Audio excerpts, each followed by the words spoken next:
We're live. It's Monday, August 24th, 2020, not Sunday, because we have special guests in house. This is Across the Pondcast, the best podcast you've never heard of. It's got me, Sam. I got Matt. And as you can see in the stream, if you're watching, we have two honored and distinguished guests. We have John Rettinger and SuperSaf. Gentlemen, how are you this afternoon or evening, depending on where you are in the UK? Happy to be here. Thank you for having us. Well, very, very well, thank you. Just almost finished the video. Well, good deal. So almost, and it's about 11 p.m. here in the UK. So yeah, it's very. The night is young. Right. Yeah, we'll go to the pub after. Right. So yeah, see you at the pub straight after. You're not that far away from me, so it's fine. I'm in Derby, so it's not. Yeah, 40 minutes. Yeah, but don't come to Leicester. You're in lockdown. I can't get in Leicester anyway. You can't get into Leicester. You're not allowed to come. We have a current thing like local lockdowns, like UE, different states, and Leicester's currently blocked off from the rest of the UK. Holy cow. Wow. Yeah. And I know, John, you guys have got, well, between this situation, then you have some wildfires going on, then you had an earthquake, and then you have, it sounds like, well, mostly like what California seems like as far as the apocalypse, but short of a locust swarm or a zombie apocalypse. You guys are true. I was reading today that there's an asteroid headed to Earth, like around US election time, like that track. All that's left is like dinosaurs and aliens. I mean, pretty much will sum up the year. They'll come on the asteroid. Yeah. Oh man, aliens probably next. So, well, hopefully everybody's doing well, and so I'm glad you guys could be here. And I realize you're quite busy with what's going on. We have a lot, even though we are having a situation. It seems like at least a tech space, as far as reviews, issues, phone releases, problems with Epic and Apple deciding to go to war in court over something. So we're getting a lot of traffic. It seems like it's definitely not a quiet 2020 in the tech space. So how are you guys handling that? As far as I realize that the trade shows aren't happening, but as far as your general workload and bandwidth, it seems to be as busy as ever. Is that not correct? All you, Saf. Yeah, I mean, it has been very busy. I guess for me personally, the travel time has kind of been cut out, which has allowed me to kind of, carry on and like, I'm actually happy that I'm busy, so then I'm actually occupied. But yeah, the tech space, I think one thing that we're very blessed and fortunate to have is that, people are still interested in tech. If some people are more interested in tech and finding an escape actually, and wanting to watch content online. So that's actually worked out quite well in the sense that, we can actually work hard, we can stay in work and provide content and hopefully give people something to watch that's not going to make them sad and everything else that's going on. So very fortunate. Good deal. Yeah, I mean, I echo that too. I know Saf was on the road more than he was probably home, but I never traveled anyway. Really, it was very rare that I sort of left the bubble here in California. So things have been relatively status quo as far as like the workflow, for me, instead of not going to events like Unpacked and that kind of thing and having devices sent here. But no, it's been a very weird time for everybody in every space. Oh, for sure. I mean, like I said, we're working from home for the first time. I basically was told March, they came around and said, hey, guess what, guys, grab your gear. And if you got stuff in your drawers, you better take it with you because we're going to be out. And it started where it was like, we'll be back in April. And then April turned to June. And then June was like, how about just indefinite? We'll let you know when you guys can come back into the facility. So it's been a challenge for all of us too. And then I know Matt, do you want to tell, you're just recovering. How are you feeling? You don't look great. You sound better. Hey, I look good, man. Definitely look better. I'm back at work now. But I'm not working from home. So, but it's fun. So we also do on the show, and I didn't get a chance to tell Saf and John pre-show, is we do something that's really terrible for audio podcasts, which is really essentially what this is. We do a t-shirt check. And so what we have, Matt's got our shirt that I sent him. We got our shirt. We have actually our own merch. So Matt's wearing that. Nice. So, and then you can see John's wearing just a sample beige, but he's got the LA Rams hat, which is awesome. I still have quarantine hair happening. So it looks good. Get a haircut. It's hat time. No, I mean, the beard and the hair, it looks pretty good for quarantine hair. It looks pretty good. You're rocking it pretty well. So I have to admit. Listen, we're trying it out. Saf got that fresh cut. Oh, Saf! Okay, so I had my first professional haircut in like 6 months. It was quite an emotional experience. I'm not gonna lie, because my brother's actually been cutting my hair all this time, and like obviously because of the lockdown and everything. But then recently they've allowed barbers to open up again, and I went to see my barber, and I did want to give him a hug, but obviously I can't because of the whole situation. But it was quite emotional. I'm not gonna lie. We're still all our barbershops, everything is still closed. They opened up for like 2 weeks. I got a haircut, and then everything closed back down again.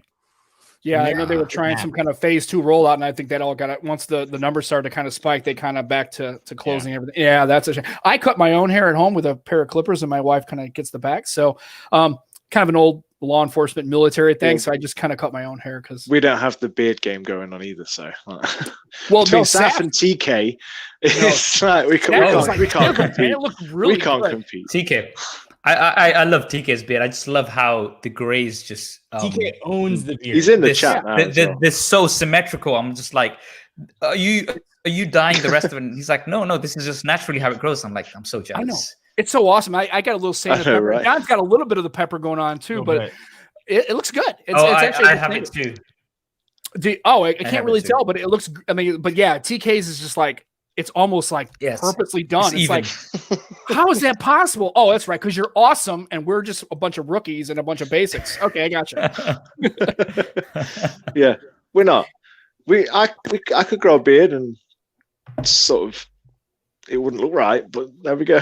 And TK's now. TK's. There we go with the logo. I love his logo as well. It just goes so well. You know that's TK as soon as you see it.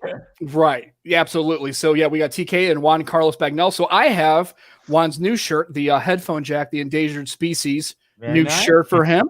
So Courage Port, right? Hashtag Courage Port. So we're doing good. We have a bunch of people in the chat, Gary and Fat Produce. So gentlemen, what is your feeling? I just want to get into it. So how do you feel about the duo? Because I am going to be picking one up, and I realize it's definitely not for me because I'm not a productivity guy, but I'm a sucker for Surface. What can I say? So I'll be picking one up. What are your guys' just initial thoughts about the device, just from looking at renders and seeing Panos's video about it? I'm super hyped for it. I'm excited for what the line's going to represent. I think very much like this original Surface Pro. Like it didn't become a thing that was useful for most people until Gen 3.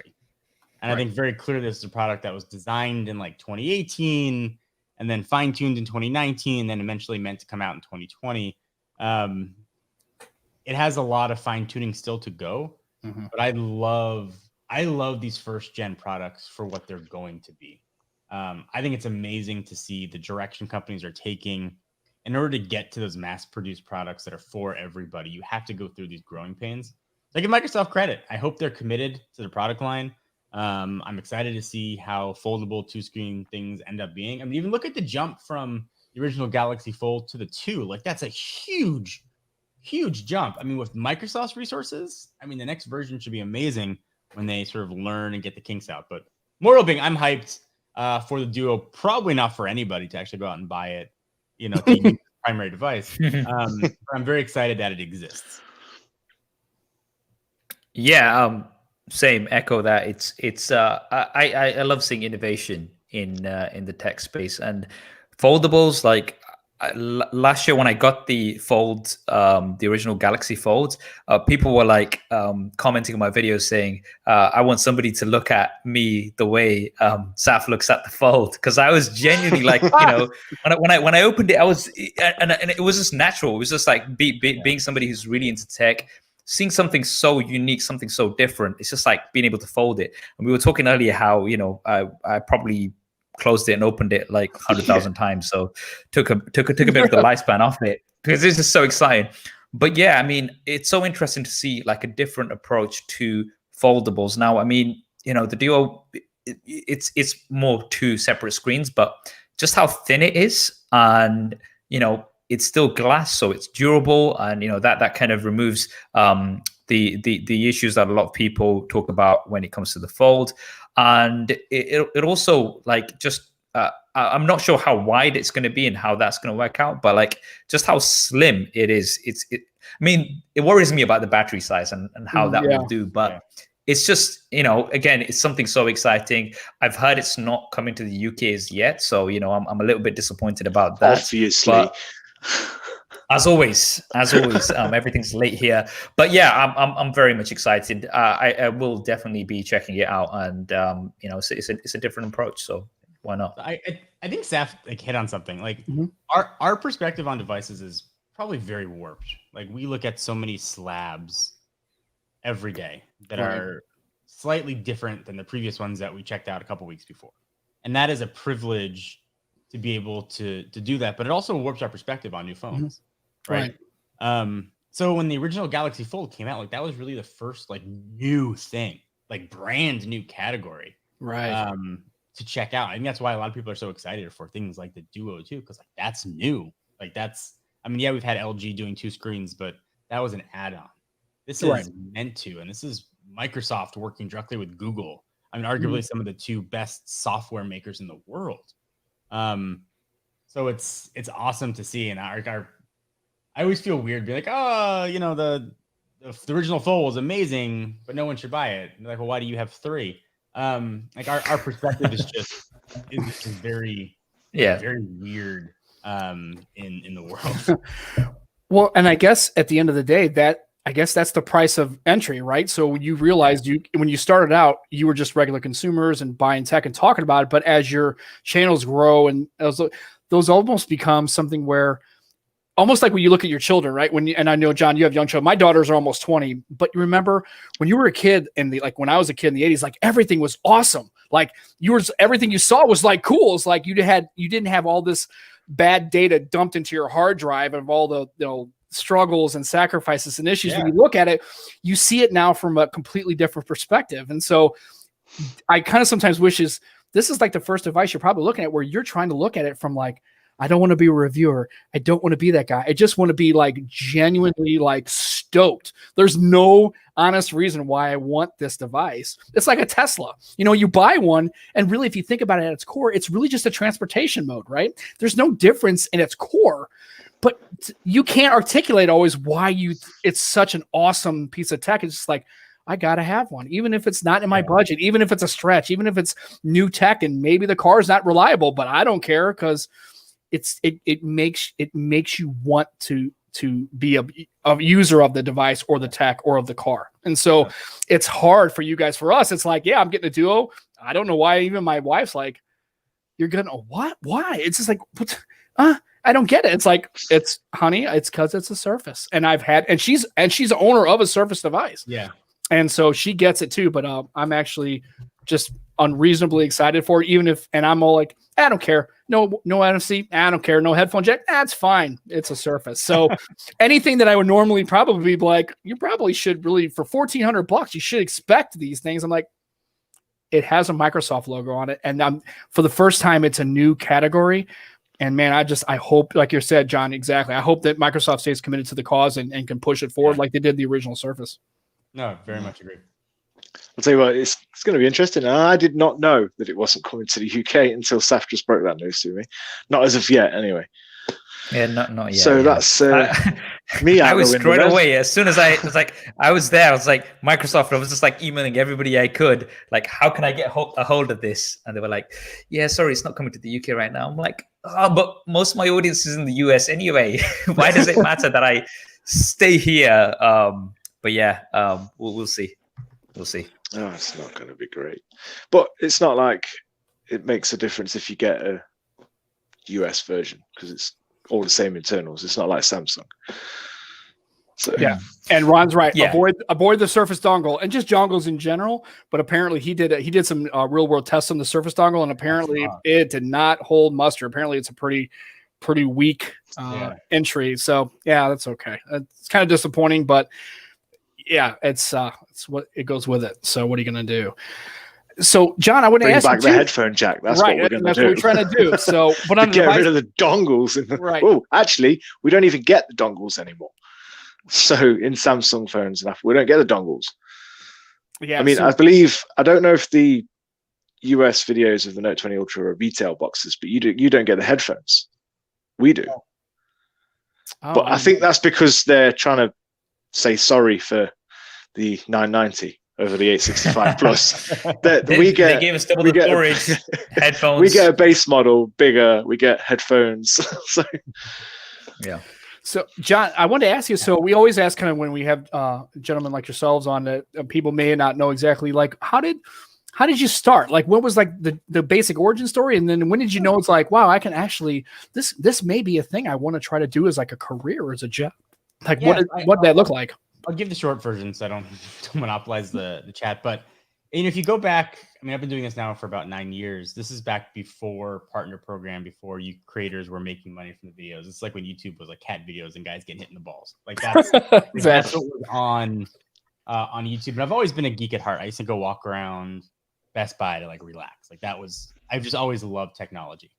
And I had a really old HP laptop that had broken, and I wanted to get a new computer, and I wanted to try a Mac, and I had no idea how to use OS 10. So I started looking for like tutorials on how to use it, and there just really weren't any. And I was like, oh, well, I'll make some just for fun. So I picked my AIM screen name from middle school, which was John Ford Lakers. Created a YouTube account, and then it wasn't that like I was good or better than anybody else out there. Just there wasn't anybody else doing it, so it grew quickly. Partner program happened where creators were able to monetize their content, and I wasn't big enough to get it yet. And I remember looking up the gentleman who's in charge of the partner program and finding his office address. And I wrote him like a personal handwritten letter as for why I thought I should be in the partner program. Nice touch. I figured I'm like, well, no one's going to do that, right? So I got a letter back that was like, okay, I'll let you in. Like, please don't ever do that again. I was working a job that I hated. Like to the point where I hope I get in a car accident so I wouldn't have to go. Oh, geez. Some of my early videos were filmed like in that conference room at that office. And then pretty quickly I was at kind of income parity with the job I hated versus making videos in my 1-bedroom apartment. And that's kind of when I realized there was something there. Something was going to happen. And I'll always remember, and then I'll let Saf take the question. I'll always remember telling my future mother-in-law in 2009 in a down economy that I was leaving my job to make videos for a living. That's an interesting conversation to a parent. Oh, okay. Yeah, it was terrifying. So that's my origin story. Was mostly dumb luck.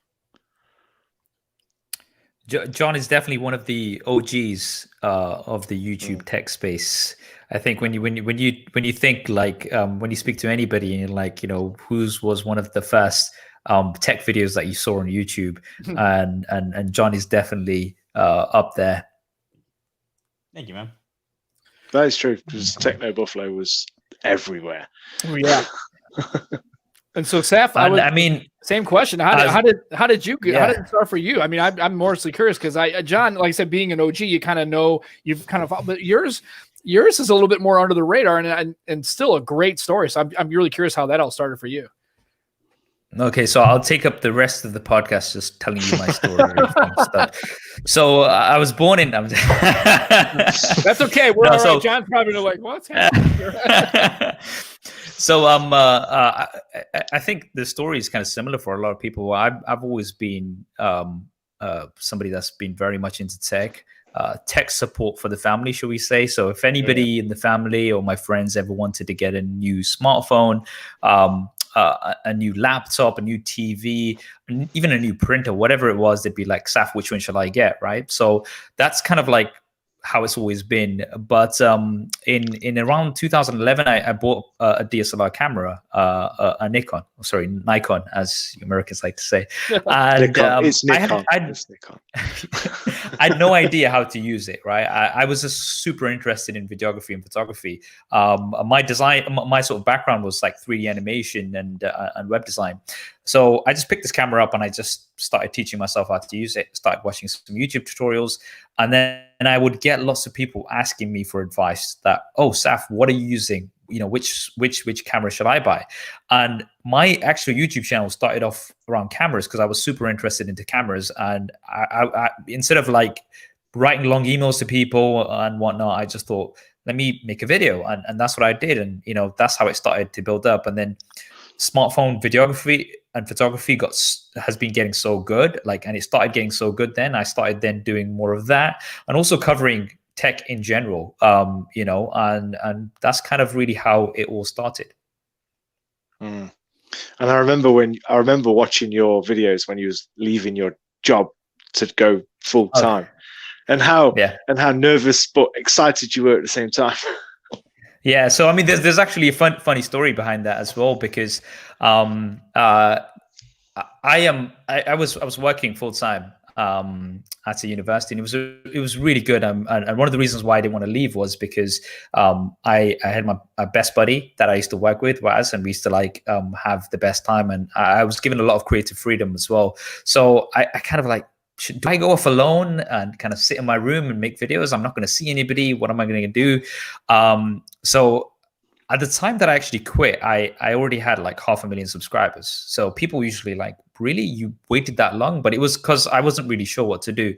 But what happened is Casey, who I always mention, Casey Neistat, I'm sure a lot of you guys have heard of him. Absolutely. So he actually in 2016 just randomly tweeted out one of my videos, and he said, this guy makes the best camera reviews on YouTube, right? And this is like, we've never had any sort of communication. I used to obviously just like tweet him now and then, but he just like tweets out this video, and I was just like, wow. And he then like we got to know each other online, and then randomly like he messaged me. He said, "Oh, Saf, I want to put you in touch with one of my guys at Samsung. He's behind all of the cool projects that I've ever done." So I'm like, all right, cool. Anyway, so this chap, his name is Paul, lovely guy. He's part of 368 now. Anyway, he calls me up. He's got no idea I've got a full-time job. And he goes, "Hey, Saf, we've got this amazing project with Samsung that we'd love for you to be a part of. It's called Do What You Can't, right? It's about people telling you you can't do something, you can't achieve something, and proving them wrong. And we'd love for you to be a part of it." And I was like, amazing, count me in. It's like, all right, cool. Can you be can you get to New York on Tuesday? And this is like a Friday. So he wants me in New York. Like, actually, it was a Monday he wanted me in New York. So it's like, okay, we can. So I'm like, let me get back to you. Let me get back to you on this. So I went and spoke to my boss at the time, who was new, and he fully didn't understand social media and like the position that I was in. And all fairness to him, it was just like randomly coming up and saying, "Hey, can I have 2 weeks off to go to New York?" It's Sure. and that month I'd already been to Paris and I already been to Barcelona for MWC, so I'd already taken a significant chunk of time off. So he said, "I'm sorry, but you can't have the time off." And like for me, it was just like, this project is called Do What You Can't, and I'm being told that I can't go. So I'm like, here's my resignation. Let's go, and the rest is history. Wow, that's interesting, since you were already like, that's a fascinating story, just about like where you're actually probably sitting there and in your own mind at this precipice, right? It's like, okay, I really don't want to leave, but now I've got to make a decision that really could blow up in my face. Literally, I mean, I could literally lose my job and be just completely assed out, and like, okay, now what do I got to do? Now I got to work, kind of hustling backwards. I mean, this is that's an interesting story, because and I was like, yeah, I can get to New York by Monday. Yeah, it's okay. I'm only across an ocean and I can't drive. And I have to book a flight. And imagine if that were, but here's the funny thing. Imagine if that were to come up right now with the limited resources that you had. You may be like, there's an opportunity that's your one shot you might have missed just because of logistics. Yeah. I mean, imagine that. Yeah, I mean, that was the one time. So I was like, it kind of goes back to then. I mean, and that really kicked things off, because me going there really made me appreciate going to events, meeting people. I think one of the things that we do online is like, yes, we'll talk to each other, over video, etc., and social media. But I think we are humans at the base of it, and meeting people in person and just going out there, and that's something that I really realize after doing that, because I got to see Casey, met so many of the amazing creators who are now like really close friends. Justine, that was the first time I met her over there. She just messaged me right now. It's just amazing people. John obviously got to meet afterwards, and from then on I just like kind of grabbed onto any opportunities. It was like, look, if there's going to be an event, I'm just going to see people who are like-minded, because not everybody understands what we do, right, John? Like, I'm sure people still in your family don't really get what you do. Most don't. I think like what Saf says is interesting. Like, most people see the tech space and they think that we're all competitors.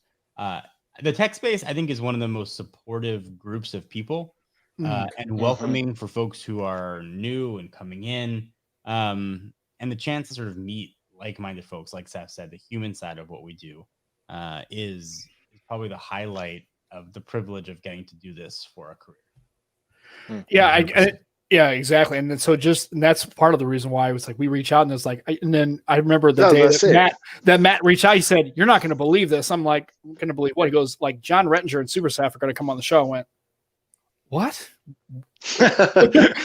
You're messing with me. He's like, "No, seriously." I'm like, "Do you realize that these are people that we watch and are like fans of and watch their channels, and they have extraordinarily influence in that space?" And then I've noticed now that we've kind of started to kind of crawl up to the top of the hill, and we're kind of looking over and seeing this vast, it's definitely collaborative. It's not, and nobody, and I haven't asked anybody, I even say, and I'm serious. I'm like, have you ever run into any issues where you've had like serious issues? And they're like, no, everybody's been warm and welcoming. We have maybe differences of opinion and style and approach, and we come from different places and different backgrounds and different understandings of tech. But at the end of the day, it's just like this big, huge like party. Everybody comes in like, "Hey man, you're new." It's like, I mean, to have Casey Neistat reach out to you, Saf, and go, "Hey, you want to be part of this?" And like, well, that's it. Dude, is Casey Neistat actually reaching out to me? I'm like, what? I would be like amazed. I'd be like, but that echoes back to what John just said. It was, it's everyone is so welcoming. It's like a family community, and it's like, it doesn't matter if you've never spoken or never met before. Like, yeah, come on, we'll have a chat. It's like this, like what we're doing right now. It's just, you couldn't do this in another space with another person. Yeah, and we're all climbing a mountain, and we're all at different points on the mountain. Sometimes we're higher, sometimes we're lower, sometimes people pass you, but we're all on the same mountain, whether you're just starting or you're at the summit. We've all had to hustle. We've all had to climb and claw, had people say no and doors slammed in our face. And I think everybody can relate to folks who are on that mountain. And it's a very relatable story, and we've all been there, day in and day out. Yeah. And it's good to see a lot of females now moving into the space and getting actual recognition for what they're doing. Because, like Justine, for instance, my daughter is a massive fan, and Issa, who we had on a couple of weeks ago, it's like that because now my daughter's interested in tech and different stuff, and she wouldn't watch either of you guys, like, but she is. She's because it's Justine's. It's Justine's other videos, though. It's a not lot more relatable, tech. isn't it? Right. It's a lot more relatable, and I think one of the things that I really appreciate about the tech space as well is how diverse it is. Because me growing up in the UK, role models, I didn't really have any because growing up nobody looked like me, right? I didn't watch like yes, I used to watch like if I was like, where am I hero there sort of a thing, and there wasn't really somebody to kind of look up to. Now what I love about the tech space is we're such a diverse group.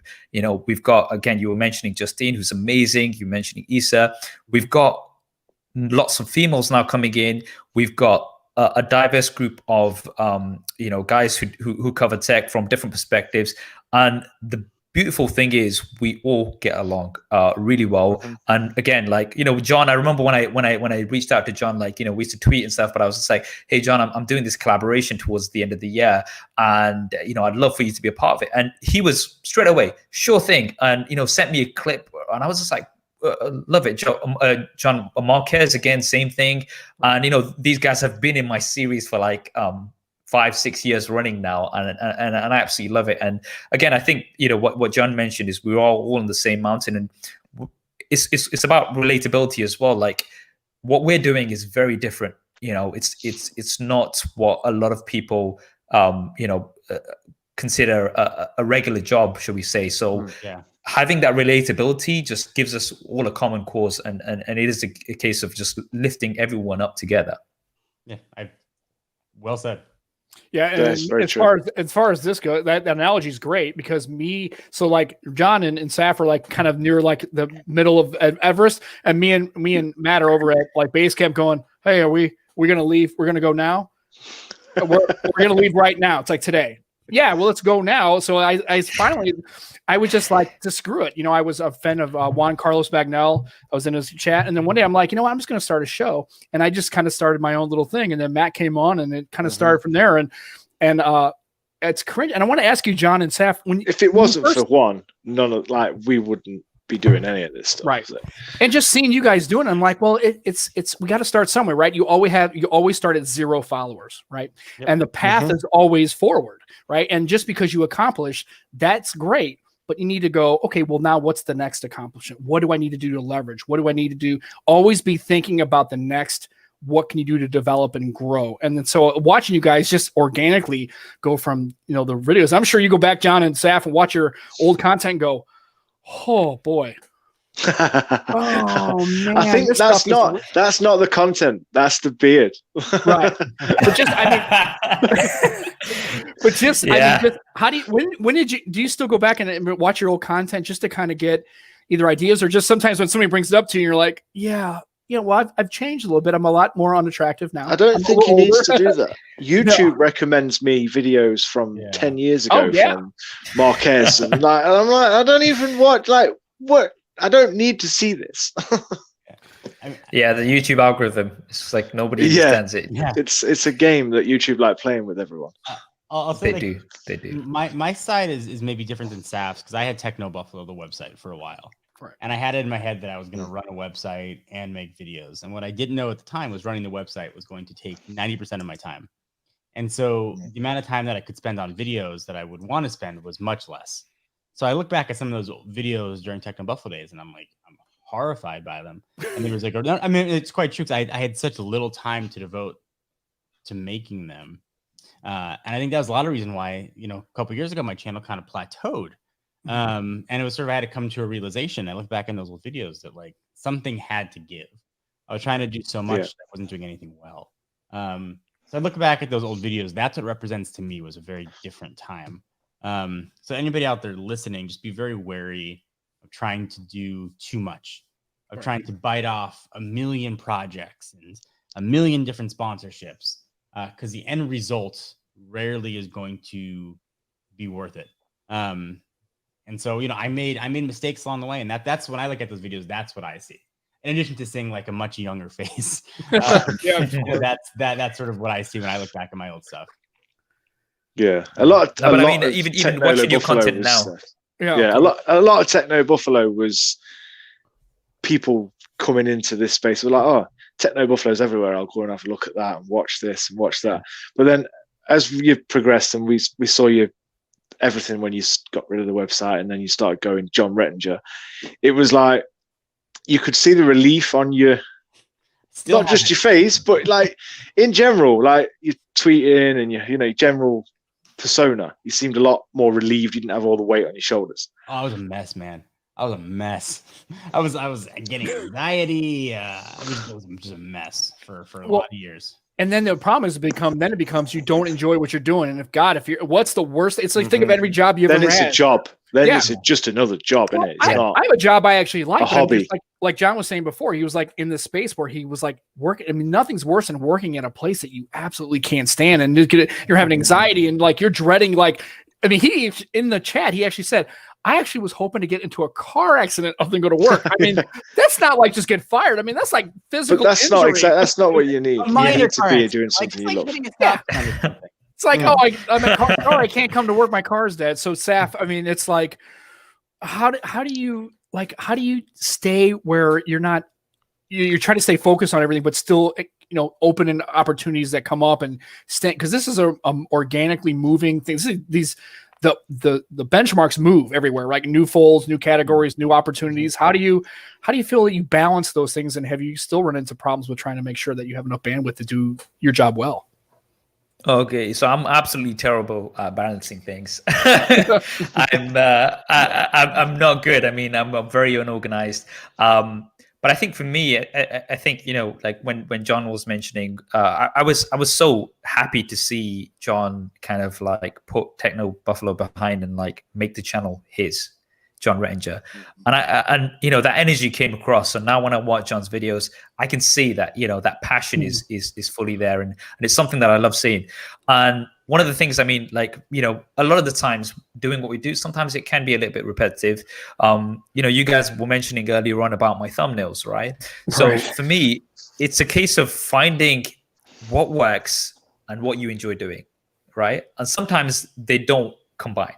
unfortunately. It's Right. not the perfect world, right? So for me, it's a case of, okay, trying to balance those two things. That sometimes I'll spend more time designing a really good thumbnail than the actual video itself, right? And it sounds crazy. People are like, really? But to me, that creative outlet where I can be as creative as I want, right? In making a thumbnail which is unique and really my style, on something that people will recognize when they see it and associate with me.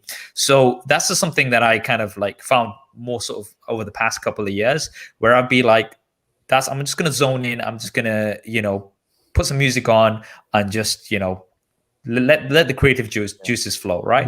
And I think that's, for me, has been really beneficial, just trying to balance that. I've been doing a lot more on like Instagram as well, and that's been something that I've really enjoyed, so that kind of breaks me away from YouTube.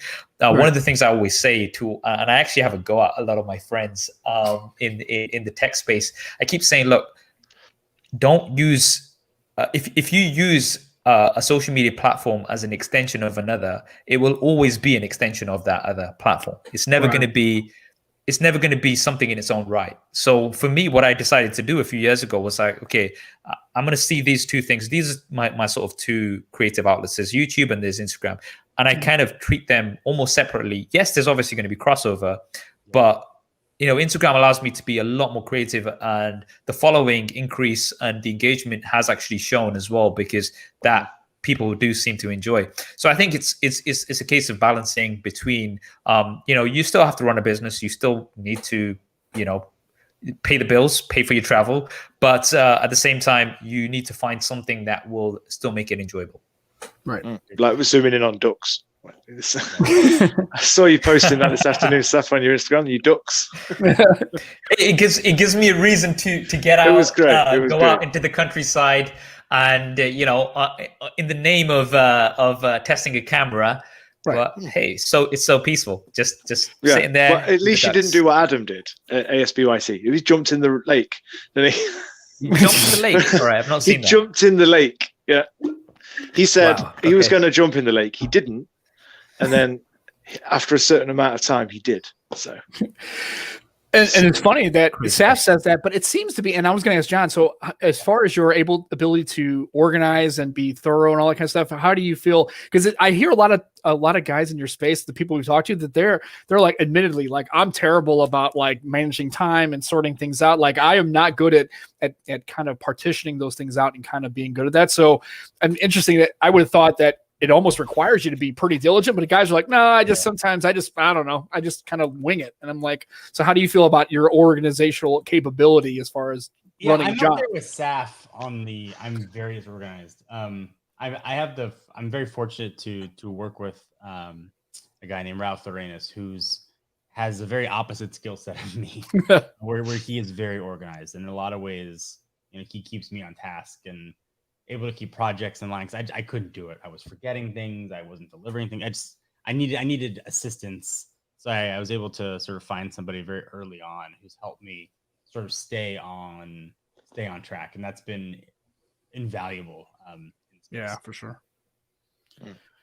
I know one thing you guys get a lot of, and we're going to discuss giveaways, especially Saf, mainly because Saf's here.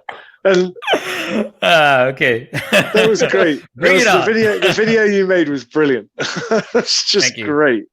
But giveaways, you guys have got to get so much. Like, I know Saf does, because John, do you get it as well? Like, I'm assuming it's a tech thing. I mean, like, give me iPhone. I've been following you for 10 years. I mean, that's the majority of my Instagram DMs and messages. Are for free phones, but I do have a giveaway story. So it's a quick.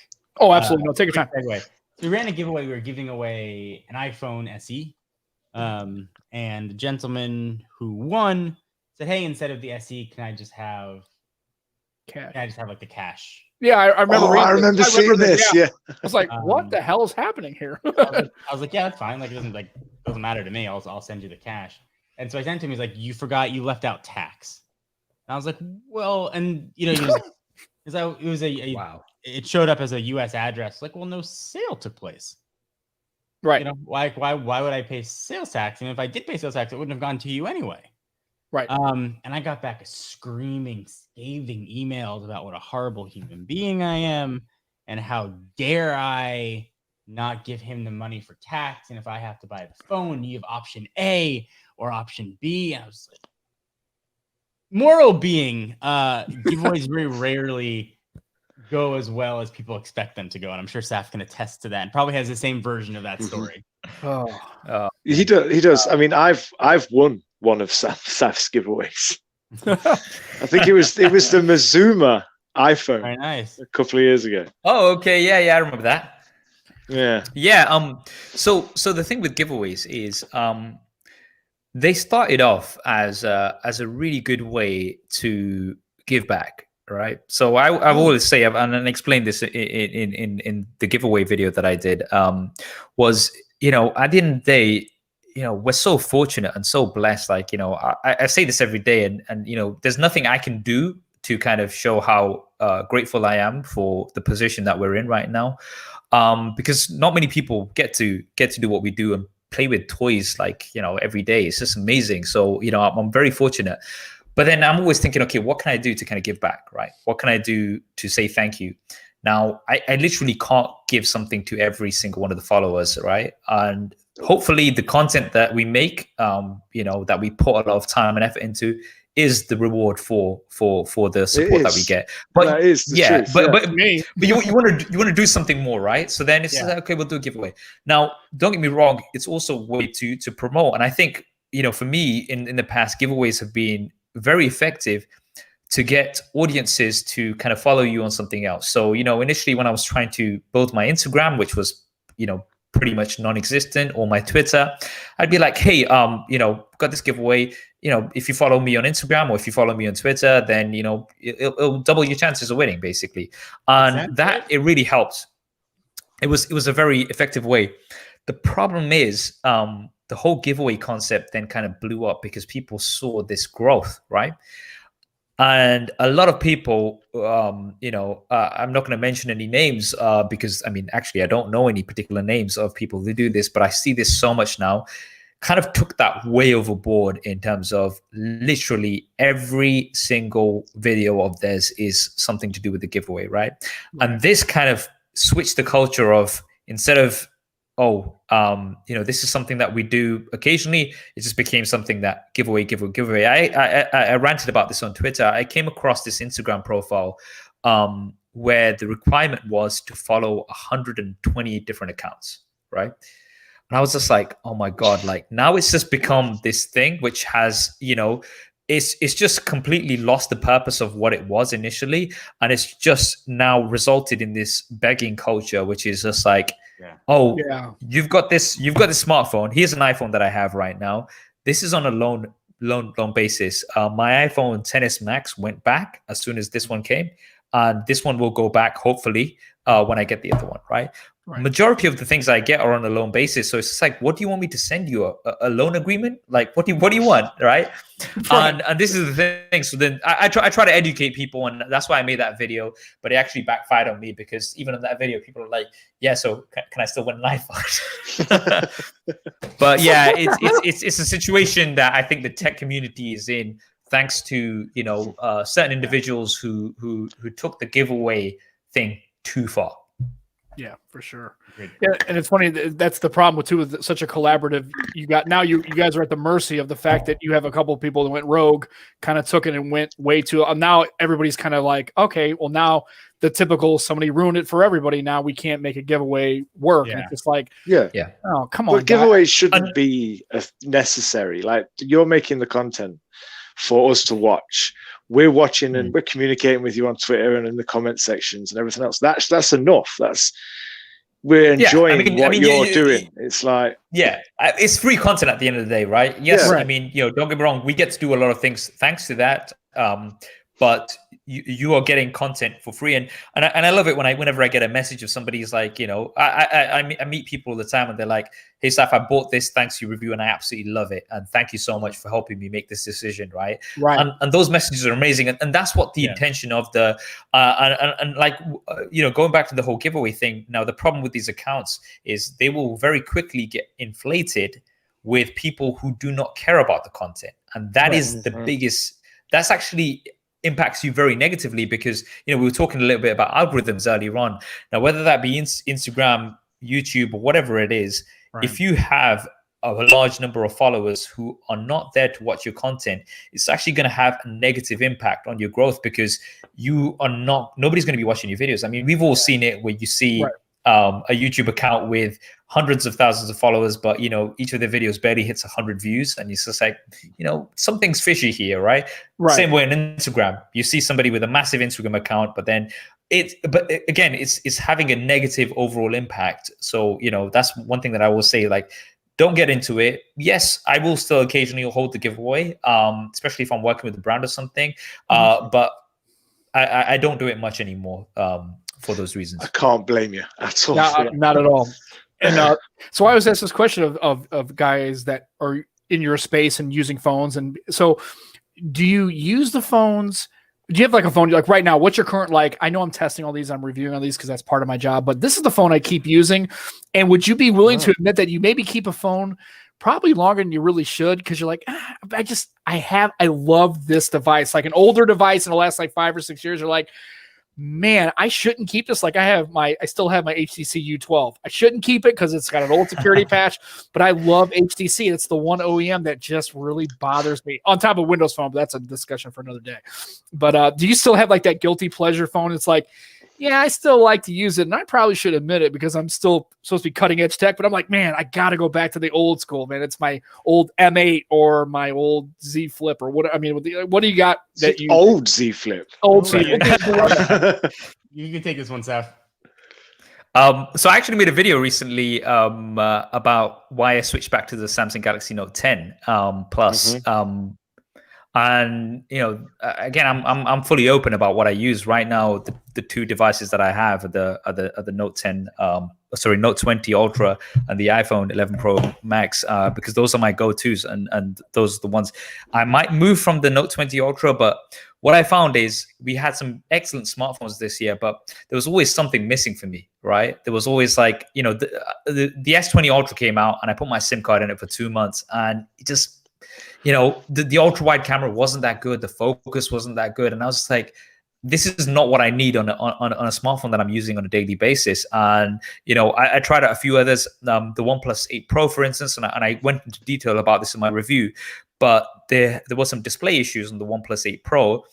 And to fix that, what OnePlus did is they sent out an update so you couldn't see those in dark. So basically, these issues were visible in darker environments. So when you've got the blue light filter on, when you're all the way down in the brightness, you can see those more. So what they did is they just limited the lowest brightness.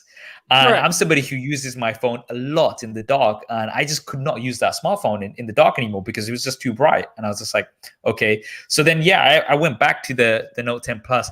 Would I go back to my HTC Desire? Definitely not. That's fair. That's fair. No, not to that level. But yeah, I mean, I'm open about it. If there is something that I really enjoy, I will happily, go. I've been using the LG 38-inch ultra wide monitor, which is about 3 or maybe coming towards 4 years old now, right?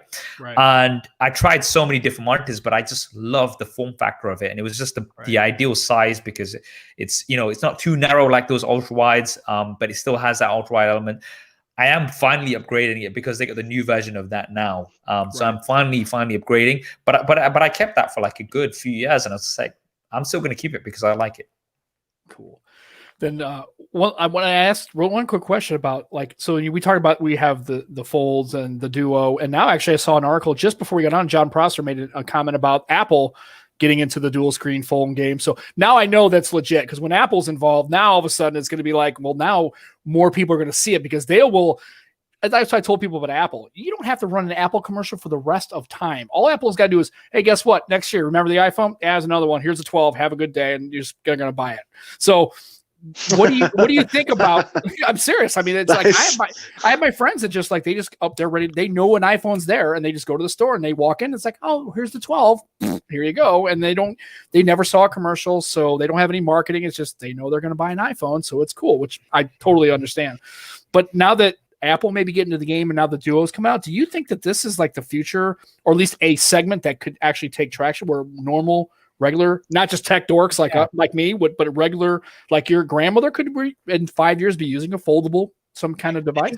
The foldables and new technology in general in the mobile space either go one of two ways. It either goes the way of 3D screens, where like that's a huge thing for like 8 months, and then Right. my eyes hurt after 12 minutes. Turn this off, or it becomes something mainstream. Now, John actually dropped that nugget of Apple Foldable on the podcast that I co-host with Andrew Edwards. We got a chance to talk to him at length about it. Cool. And ask him questions. And it's not technically a foldable, according to him. It's more of the Duo approach with 2 screens. Yeah, that's what I saw too. He's very particular about his foldable. Nate, you can't call a foldable if it does have 2 screens. Yeah. So I think that if you can provide people value and multiple uses without sacrificing the primary use, then you'll see mass adoption. If you can make something like the Galaxy Fold a really good phone that also opens up into a tablet, which it appears that Gen 2 is going to be, then you achieve mass success. If Apple can give a value proposition for why people would buy that, then absolutely. And I think Apple is uniquely positioned because they're never afraid to cannibalize their own product line. So you unveil an iPhone that opens up with 2 screens into like an iPad mini. They won't sell iPad minis, but at least you're still buying iPhones. Right. So the short answer is yes, I do, but not until prices come down. Right. Saf, what's your feelings about the foldable segment as far as like, could that be a thing in the next few years so that people would get a little bit more traction on that, just like John said? I think it's tough to predict, but every time I've been out in public with my Fold and I open it up and I close it, and like people are just like, whoa, like my mom she's not interested in tech whatsoever, and the first time I had a Fold, she was like, what did you just do? You just folded that tablet into half. And it does get people really excited, but then when you tell them the price, it's like, okay. So I think the price is going to play a big factor. But how fast they're developing. I mean, like John was saying earlier on, if you look at the Fold 1 and you look at the Fold 2, that's a massive leap. That's like, I would expect that in a few generations, but how quickly that's come forward. I think I'm excited about the space. I think it's still going to be something that's going to be more of a niche. Niche. To the Americans out there. You've got UK backup this time. So I've had enough of Matt. That's good. How the differences between just like different like Leicester and like Derby and like London, and it's like the countries Derby. It's not hard. It's Derby. But I just so I agree with you. Yeah, it's definitely a niche, and maybe it's less niche-y, but maybe still always a specific segment of foldable. The main thing of foldables is, even if the price comes down, durability is still going to be the main question when it comes to foldables, especially for the mainstream. Because as long as there's a little tiny gap and you're opening your phone and a bit of dirt in there, it's just scratch your screen to hell. Or it's got inside your hinge, because even though you've tried super hard to keep it tight, and Samsung have worked and Apple have worked on the hinges and stuff, durability is still the main concern, I think, going forward. The price can come down, but the durability needs to be top notch. Again, I think this is why it comes down to, it is always going to be a niche product. I mean, if you take the Z Flip, for instance, right now, I know a few people. So there's Austin Evans, who still uses that every day. He loves it. There's Snazzy Q, Quinn. He uses that. Michael Fisher, Mr. Mobile, again. Yep. And these guys, again, they choose to use this. They have a choice of pretty much any smartphone out there, but they choose to use it. Yeah. So I think there will always be a niche, and obviously, you do have the durability concerns, the lack of water and dust resistance and things like that. So is your grandma going to use it? Probably not. No. But I do think it is going to get people are going to adopt onto it, and there will be there will always be a niche that I think will want to have it. It's a bit like the Notes, though. Right. It's like the Notes, though. Samsung Galaxy Notes are very specific. They're not for everybody. So the foldables will be probably like their Notes. They'll be aimed at specific market, specific people, not everybody. That's what they've got their other phones for. Right. So that's been an awesome conversation, Saf, John. I appreciate it. So I can't believe I'm actually going to say this, but in case anybody watching this doesn't know who you are, where to find you, which is like the dumbest thing I can even imagine saying, what would be the best way that they can engage with you, watch your content, and engage in future conversations? You can find me at youtube.com/SuperSaf. Would be the best place. The best place to find me. It's where you're going to find the best reviews going on the internet. And the best, and you can find me on ever. Best thumbnails, and his hanging from the notch and punch holes is brilliant. You also find the best wallpapers at youtube.com/SuperSaf. But email him, ask him where he gets his wallpapers from because he loves those. Yeah, I love a good wallpaper. Don't I'm gonna lie. I love good wallpapers. My DMs at SuperSaf on Instagram are open, so send them to me if you want phone. Fire them away at me. Recipes. I got cooking tips. I got recipes. Whatever, man. Just let it fly. It's cool. Everything. Up the gates, man. So if you want to find me, you can find me at John4Lakers. That's what I am everywhere. John4Lakers. You need a better name, man. Yeah, I know.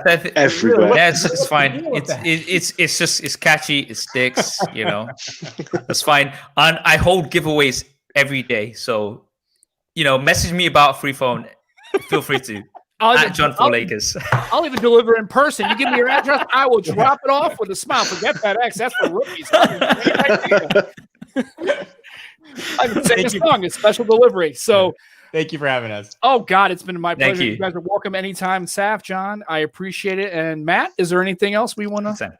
No, I'm just happy that they decided that you could come on. You had the time to spare to come on. I mean, I know, Saf, you're in Leicester, so you're in Leicester. You can't go anywhere. But we appreciate the time. So anytime. Thank you for having us. Thank you, guys. Of Saf, course. good to see you again, man. You too, guys. And then we're going to wrap see it you up. too, man. Can't wait to meet you again. We'll see you all next Sunday for the next iteration of Across the Podcast. And take care of yourselves. Enjoy your tech. And we'll see you all when we see you. Take care. God bless.